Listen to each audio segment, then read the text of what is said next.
Lonnie Thompson grew up in the coal mining state of West Virginia. Planning to become a coal geologist, he earned his undergraduate degree from Marshall University, where he met and married fellow student Ellen Mosley.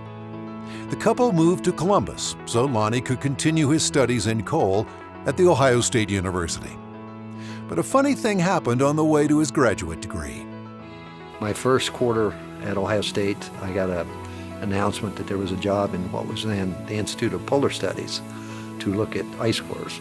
And I remember thinking at the time, I'd had geomorphology, and glaciers only cover about 10% of the surface of the planet. They're in places where people don't live, so how could they possibly be important? Lonnie couldn't know it then. But thanks to that research job, the study of ice cores would become his life's work. At the time, most ice studies were being done at the North or South Pole. But Lonnie set out to study ice from glaciers in tropical areas. Most people don't connect the tropics with ice. You just don't do that. But it turns out that there's a lot of ice, and particularly in Peru, in South America. Drilling down hundreds of feet to extract ice cores from tropical glaciers was difficult. Special solar-powered drills had to be developed, and it meant working for weeks at a time at high altitudes in harsh weather. Still, since 1975, Lonnie and his teams have completed nearly 60 successful expeditions.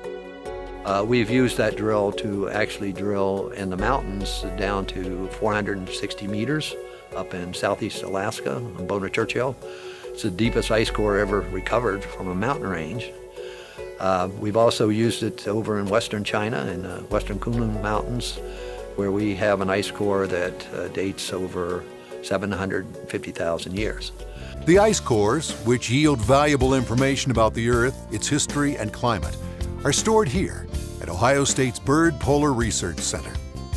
There are now almost 4.5 miles of ice cores preserved at the center, at up to 40 degrees below zero. While Lonnie has collected ice from tropical glaciers, Ellen's focus has been on ice cores from the polar regions. They've worked as a team analyzing the ice and striving to ensure its preservation. Lonnie and I have committed ourselves to archiving the cores that we've collected from around the world here in the freezers at Ohio State. And we've done that because we recognize that coming generations will have more probing questions, that analytical equipment will have much better resolution and capability. And, with every passing year, our understanding of Earth's climate system just gets deeper and deeper. There's another reason the Thompsons are so committed to preserving the ice cores. The glaciers are melting. When we started looking at tropical glaciers back in the 70s, there was no discussion of global warming, global climate change.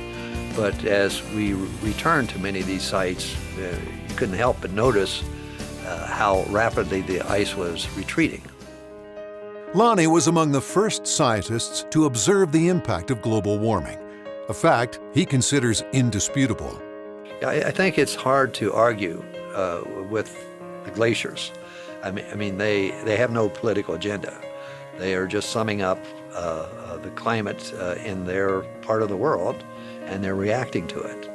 And they're all retreating and in today's world. So it's very hard to argue with that. Lonnie, who holds Ohio State's most prestigious title of Distinguished University Professor, has confronted many challenges in his pursuit of tropical ice core samples, but none like in 2009, when he was diagnosed with congestive heart failure. As he continued working, his heart condition worsened. On May 1st, 2012, Lonnie underwent a heart transplant at Ohio State's Ross Heart Hospital. Back at work now with what he calls his 22-year-old heart, Lonnie is planning yet another expedition to an ice field in Tibet. We got a fantastic picture of this ice field, and I think it has the potential of having the oldest ice on Earth in this really remote part of the planet. So yes, I'm planning on this, but all of me, my cardiologists have to say I can go. For Lonnie and Ellen Thompson, the quest for knowledge has been their life's work. and they're committed to continuing that quest. Every day's a gift, nothing is guaranteed, and our obligation as members of society, and I think as scientists, is to make every day count. And we make it count by advancing knowledge, training our students, conducting our research, and contributing to society.